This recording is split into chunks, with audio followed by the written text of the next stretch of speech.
এমন একটি স্বাদের রেসিপি আমি কেন আগে বানালাম না। সকলে পছন্দ করেছে, আমি প্রশংসা পেয়েছি এবং তৃপ্তি ভরে খেয়েছে। এটি ঘি করলার রেসিপি বা কাঁকরোলেরও রেসিপি বলতে পারো। ঘি করলা রেসিপি বানানোর জন্য ঘি করলা নিয়ে নিয়েছি। এটিকে দুভাগ করেছি আর দুভাগের একটি একটি ভাগে 3টি করে কেটেছি। 6 ভাগ হয়েছে, 2-এর 6 ভাগ বলতে পারো। আর আলু নেব, আলুগুলোকেও ঠিক এইভাবেই কেটে নেব।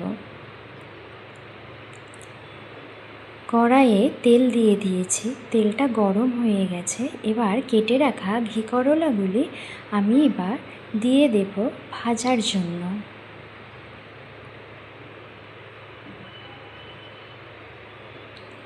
একে একে দিতে থাকছি।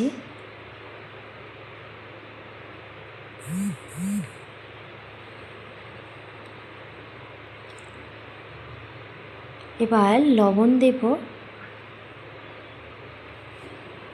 লবণটা দিলে এর থেকে একটু জল বেরাবে আর লবণে তেলে সেদ্ধ হবে আর ভাজাও হয়ে যাবে।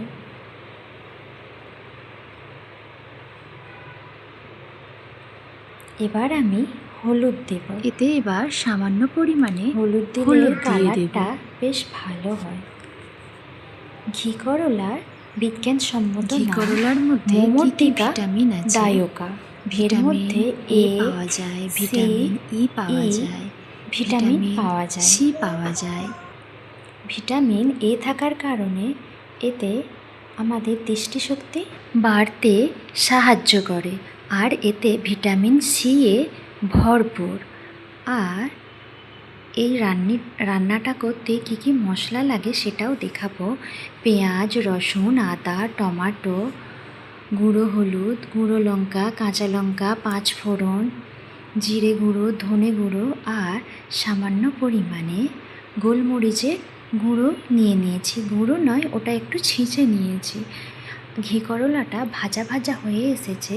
এবার আমি একে তুলে নেবা, একটা পাত্রে তুলে নেব। তুলে নেওয়া হয়ে গেলে ওই তেলের মধ্যে আমি আলুগুলো ভাজতে শুরু করব। ঘি করলার বীজে বেরিয়ে গেছে, সেই জন্য এগুলোকে খুন্তির সাহায্যে একটু একটু করে ফেলে দেব। তারপর আলুগুলো ওতে দেব, না হলে বীজগুলি কালো হয়ে যাবে। আর এতে থাকে ভিটামিন কে, যেটা আমাদের হাড়কে মজবুত করতে সাহায্য করে। 100 গ্রাম ঘি করলা খাওয়া আর 1 চামচ ঘি খাওয়ার সমান। আর ভিটামিন ই থাকার কারণে আমাদের শরীরের কোষের প্রতিরোধ ক্ষমতা বাড়াতে সাহায্য করে। আলুটা ভাজার জন্য আমি লবণ দিয়ে দিলাম আর নাড়ব। আর সামান্য পরিমাণে হলুদ দেব, একদম সামান্য পরিমাণে কালারের জন্য।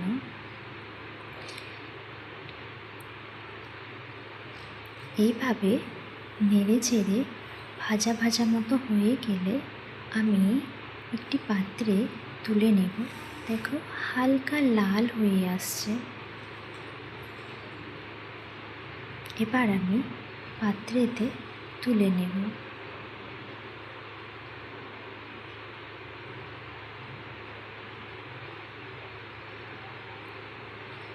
সব তোলা হয়ে গেছে।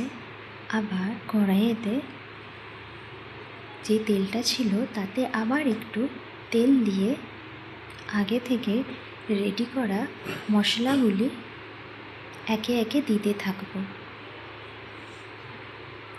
প্রথমেতে দেব 5 ফোড়ন,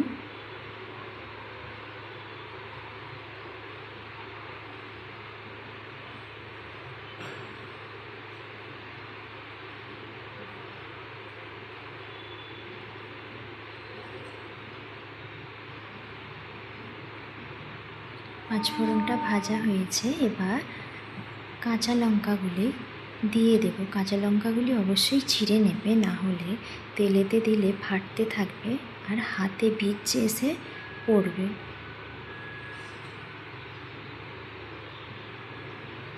লঙ্কাগুলো ভাজা হয়েছে, এবার পেঁয়াজগুলি দিয়ে দেব। পেঁয়াজে কাঁচা গন্ধটা চলে গেলে এবার দিয়ে দেব বেটে রাখা রসুনটি।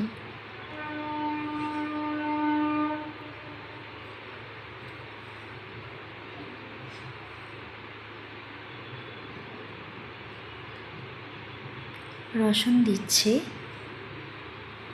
রসুনটাকে হালকা নেড়ে চেড়ে নেব। এর হালকা গন্ধটা চলে গেলে এরপর বেটে রাখা আদাটি দিয়ে দেব।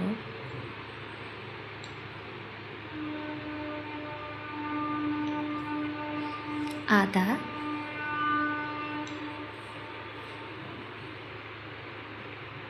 নাড়তে থাকছে, সব মশলাগুলো একে অপরের সাথে সুন্দরভাবে মিশে গেল। এবার দেব কেটে রাখা টমেটো কুচিগুলো। টমেটো কুচি দিয়ে দেব।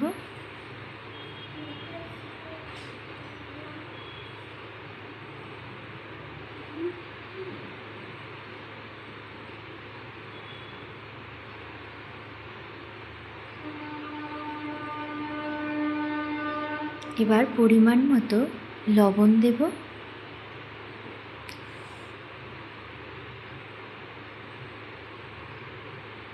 আমি ওটা অনেকটা লবণ তুলেছিলাম, কিন্তু পুরোটা দিলাম না, হালকা দিলাম। একটু দিতে হবে। এবার হলুদ দেব 2 চামচ, চামচটা দেখতে পাচ্ছ কতখানি। আর লঙ্কাও দেব 2 চামচ। এবার দেব জিরা পাউডার, এটা ধনিয়া পাউডার,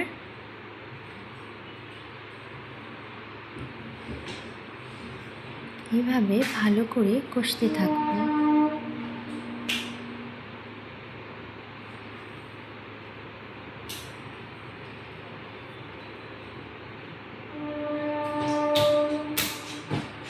টমেটোগুলো একটু সেদ্ধ হয়েছে, একটু আমি খুন্তির সাহায্য করে চিপে চিপে নেব।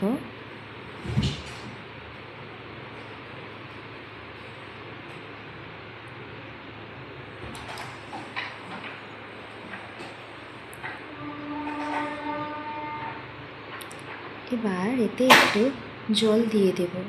যে পাত্রেতে আমি মশলাগুলো বেটে রেখেছিলাম সেই পাত্রে একটু জল নিয়ে দিয়ে দেব সামান্য পরিমাণে। আর তার আগে আমি গোলমরিচের গুঁড়োটা দিয়ে দিলাম।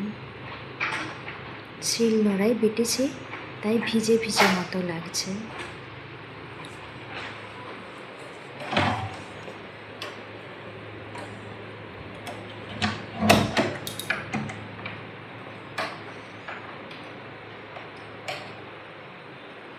জলটা দিয়ে দিলাম।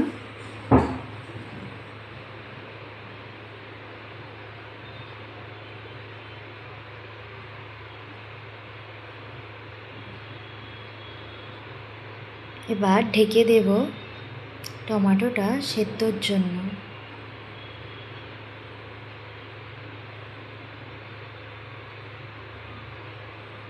টমেটো সেদ্ধ হয়ে গেছে, হালকা হালকা তেলটাও ছাড়তে লেগেছে। দেখো মশলাটা প্রায় হয়েই গেছে। একটু নেড়ে চেড়ে নেব, নিয়ে ঘি করলাগুলি আর আলুগুলি যে আগে ভেজে তুলে রেখেছিলাম সেটা এবার এতে দিয়ে দেব।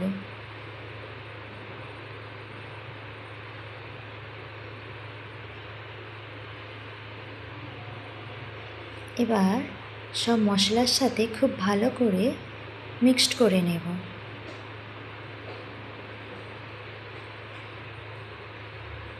আরও একবার ভালো করে নেড়ে চেড়ে কষিয়ে নেব।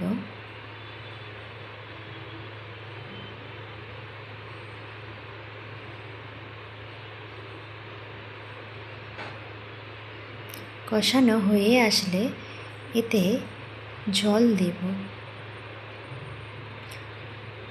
ছোটো বাটির 1 বাটি জল দিয়েছি, আরও একটু এতে জল দেব। ওই 250 থেকে 300 ml মতো জলটা দেব।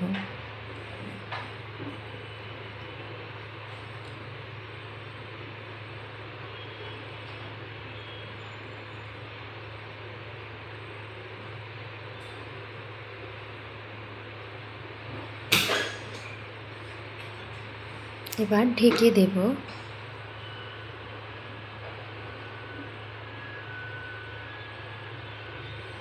ঢাকনা খুলে দেখব আলু আর ঘি করলা কতটা কি সেদ্ধ হয়েছে। একদম খাবার জন্য রেডি লাগছে। ওটা গরম বলে আমি ভালো চিপতে পারলাম না, খুন্তির সাহায্যে দেখে নেব। দেখো একদম খুন্তিটা ওর ভেতর পর্যন্ত চলে যাচ্ছে আর ঘি করলা সেদ্ধ হয়ে গেছে। এবার নামিয়ে নেব। নামিয়ে এবার রেডি করে সার্ভ করার পালা। Tata, bye bye.